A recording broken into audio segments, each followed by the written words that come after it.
What's up, builders? It's me, Jimbotron.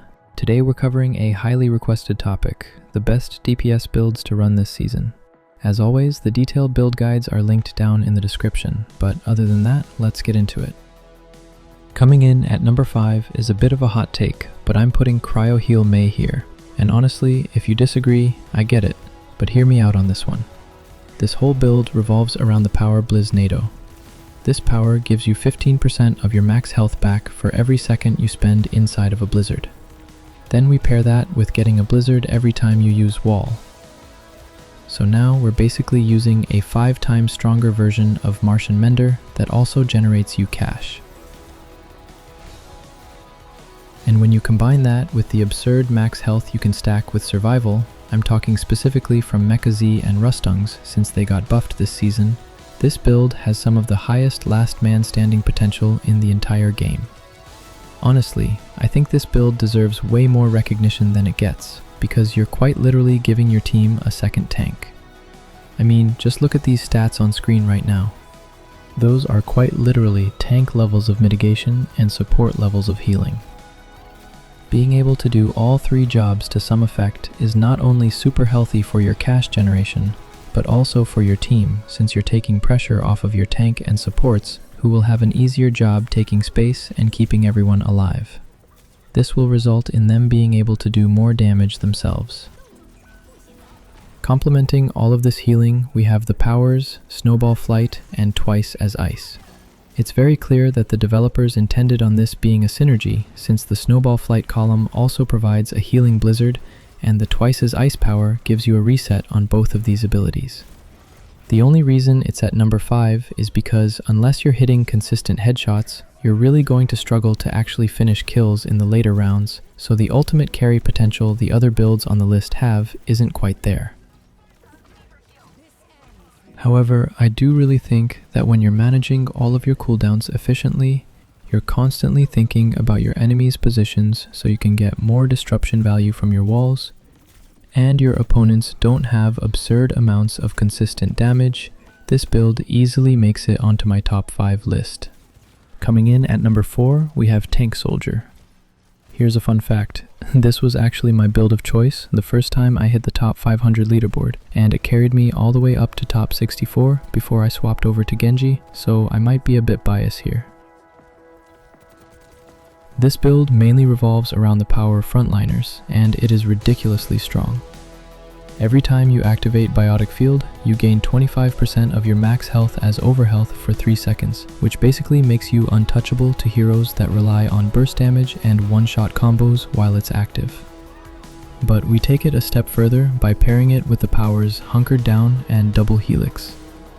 This lets you trigger frontliners every time you use Helix Rocket, and with Double Helix, you can actually get 2 activations every 6 seconds outside of the regular Biotic Field, meaning you're getting 50% of your max health as overhealth almost instantly. To top it off, you're also going to be taking the On Me power, which raises your base health up by 20% anyway. Because of how stupid your survivability becomes, you honestly don't need to build much more defense and can just focus on stacking raw damage. The only exception here is Vanadium Injection. The item loses your ultimate, which is fine since it doesn't do much here anyway, and in exchange you get 100 more max life and 10% of all the major stats, making you impossible to try and duel in a one-on-one. Even with average aim, this build absolutely melts people. You've got so much weapon power and attack speed that you're deleting health bars in a second or 2. Honestly, the build is incredibly versatile. It doesn't really have bad matchups. You out-sustain most of the roster, and you out-damage them too. Plus, being hit scan makes you really strong into anything airborne. And also, you can't be bothered by anti-heal effects much, because all of your sustain is in overhealth. I'd honestly put this at number 1, but the main issue is that Frontliners scales with your max health, so it gets stronger later into the game. Early on, if you're not careful, you can still get burst down, especially by some of the builds coming up next. So because of that, I can't put it at number 1, but it going very comfortably to the number 4 spot on this list. Coming in at number 3, we have Calamity Ashe. Ashe was actually the most recent hero to get reworked in Stadium at the time of this video, and it was amazing for her. Calamity now has some insane effects and scales with your weapon. Every coach gun you use makes your opponents take an additional 40 damage on the next 3 shots you deal. It doesn't matter if these are scope shots or not, so you can span these out pretty quickly with your hipfire, and also applies a burn effect for 3 seconds. This becomes really strong when you pair it with infrared lenses and silver lighter, because even though these are ability items, their secondary effects are actually universal and apply to burning targets. So that 20% bonus damage and bonus ultimate charge isn't just for abilities. It also applies to your weapon damage and even bob. Then we add double coach gun into the mix, giving us a second movement ability. When you combine that with jet skates and silver spurs, Ashe gains a ridiculous amount of mobility, pretty much letting her be wherever she wants at any time. The potential to kill someone in just 2 headshots, paired with that level of mobility, means you're almost always in the perfect position to do it.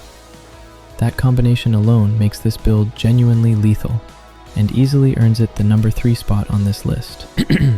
Coming in at number 2, we have Zip Grease Junkrat. What do you get when you take a character who can kill any squishy in 2 shots, give him a ton more damage, 600 health, a double jump, projectiles that feel like hit scan, passive overhealth generation, and enough cooldown reduction to feed an entire family? The answer is Zip Grease Junkrat. Seriously, this character is criminal.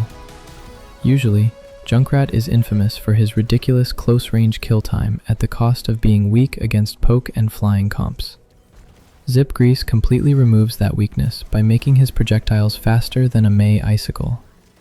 On top of that, we use Hot Boom to constantly re-trigger the Zip Grease effect, while also giving you a scary amount of mobility. But it gets even better, because this also triggers Refreshing Radiation and Jameson's Jumpers, giving you a base 30% cooldown reduction on mines, and at least 12% max health as overhealth on every self-detonated mine. Then we add Bingo, giving you another 25% cooldown reduction on direct hits, which is way easier to land thanks to Zip Grease. Pair that with Soot Shaker for attack speed and reload value, and honestly, this build has some of the craziest synergies in the entire game. Top it all off with some survivability from Rustungs to scale your overhealth, and jet skates for aerial control in case you go too high against a good hit scan, and you're basically a menace to society in every possible way. Putting this at number 2 comes down to personal experience, and let's be real, there's a strong argument for this being number 1, but for now, Junkrat takes the number 2 spot. Now I just want to give an honorable mention to any kind of weapon power, survival-based Vendetta hybrid build. Honestly, if I rated this character fairly, she'd easily be top 3, and probably even number 1. But that's the problem, you can't rate this character fairly. On release, she had more bugs than players could even find, and was basically unusable. And now that they're fixed, she's only got the broken ones left, which make her drastically stronger than she's supposed to be. My friend Yasloom covers this properly in a video, so if you're interested, I'll leave that linked in the description. But because of that, I just don't think it's fair to put a character at the top of the list when they're only strong because of bugs. And at number 1. If you've played Stadium for any amount of time, you probably saw this coming from a mile away, but we have Volley Freya. I mean, what do you expect? Even after the nerfs, it still has the highest damage per second and some of the highest mobility in the entire mode. For those of you who don't know, Volley Freya is all about taking the Volley à deux power, which basically makes every third primary fire shot do stupid amounts of damage, and then combining it with other powers to turn that into a constant, non-stop loop with basically no counterplay outside of praying the Freya can't aim. Deep Pockets lets you reload 40% of your magazine on every dash, meaning you can get up to 120% back before you even need to fully reload. Forager heals you every time you hit someone with your primary after dashing, and when you pair that with the triple shot, you're getting around 24% of your max health back instantly off a single shot. Then finally, you either take Redux for a ton of cooldown reduction, or Seeker Point, since the 3 mini shots all activate the healing and volley effects. Not to mention, it's super compatible with some of the most broken items in the game, like the previously mentioned Vanadium Injection. One super strong interaction is actually when you take salvage slugs on this build. If your opponents are running shield build, this item alone makes them completely useless all game here. Honestly, this build deserved the nerfs it got, and it's kind of crazy that it's still this strong. If you run this with a Mercy playing a pocket build, you will very rarely lose. This was actually one of the most popular strategies in the top 500 leaderboard last season, before the bugged Vendetta builds took over. Anyway builders, that is my top 5 list of DPS builds in this season of Overwatch. Let me know if you think your build should have made the list down in the comment section. Till next time builders.